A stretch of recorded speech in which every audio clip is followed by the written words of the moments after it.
Good morning. My name is Bill Kroeger. This paper is based on the degree I completed in Oxford in 2019. I'm currently an English teacher in Massachusetts, and I'm beginning my PhD in the theories and narratives of climate change ecology in the fall. In this presentation, I propose that As You Like It, which is often seen as a lighthearted play set in the mystical forest, actually asks us to think Arden as a site of intersecting diverse character worlds or individual ecologies. These ecologies are born of different forms of exile, including species, nation and culture, gender, race, and class. In The Natural Contract, Michel Serres offers an ecological vision of contract as proportion or equilibrium, social equilibria involving relations between individuals and cultures, and a global equilibrium connecting these intersecting equilibria with the world we inhabit.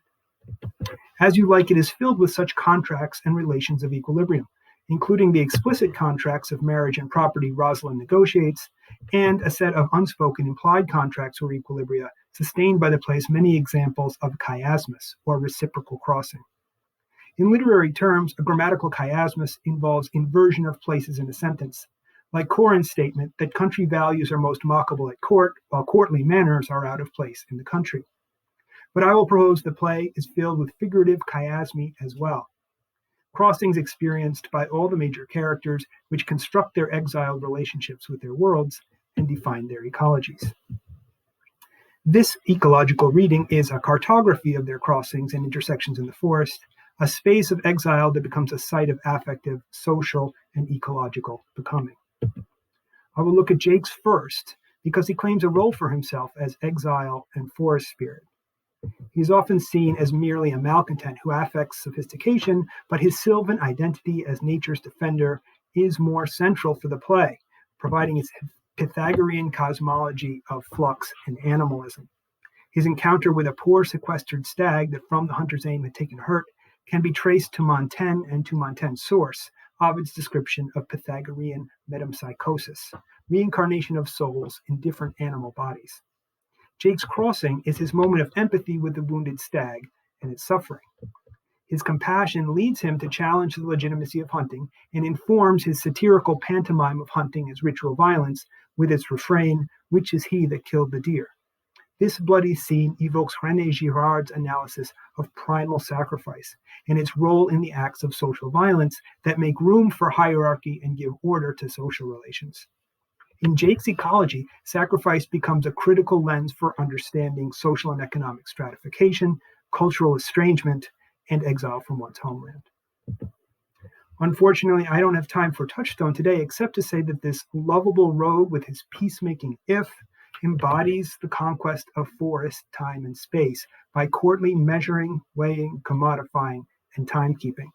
His playful Rabelaisian physicality invokes an ecology of commercial hierarchy that clashes with the values of his new friends in Arden, like Corrin. A rustic shepherd, Corrin provides a forum for Shakespeare to address the pastoral approaches of Virgil, Spenser, and Sidney. He is sometimes admired for his humility and contentment. I want to focus on his commitment to labor in nature as a mode of integrating with his world, despite his economic exile. Corrin maintains honesty, humility, and decorum in a stratified yet diverse society. But his pageant truly played with Phoebe, Silvius, and Rosalind also references Elizabeth's 1575 visit to Kenilworth and the country pageant performed for her there. His words and phrasing echo Gascoigne's self-written role as the Queen's shepherd guide, which creates the sense that Corrin is both authentically agrarian and a scripted player speaking poetic verse. In this historical context, I suggest that Corrin's crossing, or chiasmus, is his attitude toward courtly manners, which is complicated by his own sense of social performance. He must continually synthesize awareness of clashing cultural expectations with his belief in his commitment to nurture and reciprocity. Taking care of his sheep and the exiled cousins, Corrin lives in a rented cottage with a bare cupboard, unlike Spenser's wealthy farmer Melibau. His ecology involves intertextual critique of early modern attitudes towards farmers and laborers. Other forest figures are also more than they appear. Phoebe is the forest's scornful shepherdess who suffers Ganymede's mirroring scorn. In her male guise, Rosalind challenges Phoebe's ability to write because she has housewife's hands and criticizes Phoebe's appearance, insulting the blackness of her hair and brows. As You Like It contains many references to cultural otherness, Barbary, Turks, faces smirched with umber. While its allusions to slavery are usually read as simply metaphors for romance, I suggest that a subtle racialization of Phoebe takes place here.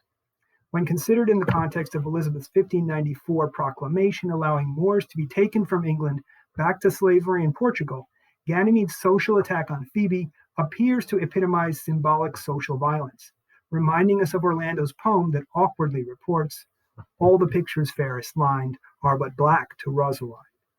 This color and culture inversion is Phoebe's crossing.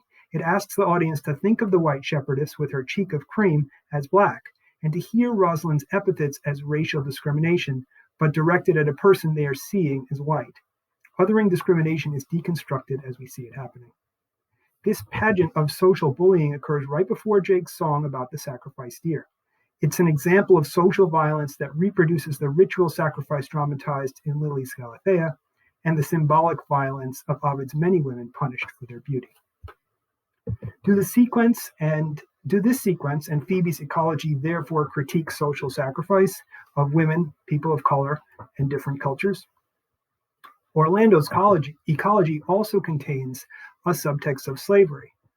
He's exiled from his home by his older brother and from his own voice as he is stunned by Rosalind's attentions. His muteness arrives just as she gives him a chain for his wrestling victory. And it is by this chain that Celia recognizes him in the forest, where she associates it with a change of color. His journey to find a voice therefore includes an overtone of bondage and dispossession.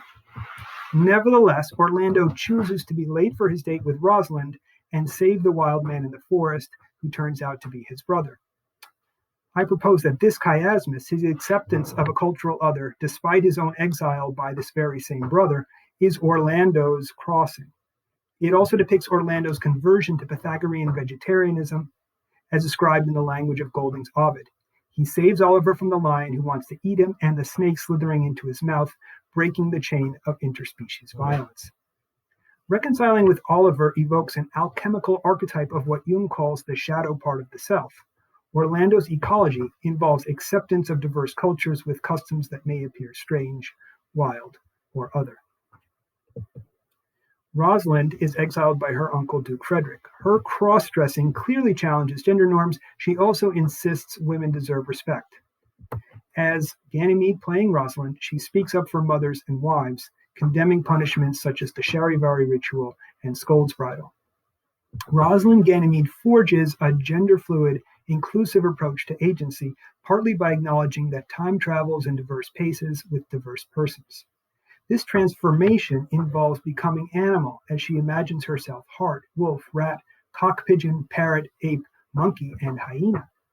She uses diverse forms of contract to magically make the forest marriages real, including her hypothetical play-acted romance with Orlando. I suggest that Rosalind performs at least two major crossings. First, adopting a male role, she both reiterates and challenges gender norms. Second, in her treatment of Phoebe, she reenacts a symbolic violence that reinforces social distinctions of gender, race, and class. Though not perfect, her actions exemplify the challenges of responsible agency. Mistress, heal thyself, spoken to Phoebe, is also a form of self-address, awakening Rosalind's own conscience. Her final intergender appearance extends this interpolating ethical challenge to real-world audiences, reminding us of the choices we make every day. Unlike those theorists who see projects of moral and political agency as necessarily restrictive, ideological, or authoritarian, I suggest As You Like It provokes ecologically discursively engaged subjectivities who perform a difficult working through of their inherited norms. How are these ecologies and their intersections relevant for climate change crisis?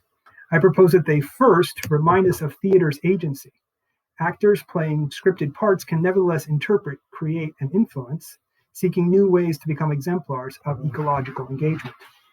All the world's a stage because everyone inherits cultural norms and social roles, but we can also transform these roles as we live them.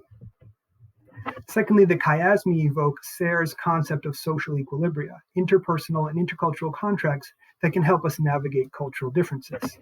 And third, when diverse worldview ecologies collide, they can produce exile, social sacrifice, intercultural domination, and ecocide, but they can also create ecologically engaged forms of responsibility, moving towards Sayre's hope for a relation of global contract with our planet and its life-giving forests. Thank you.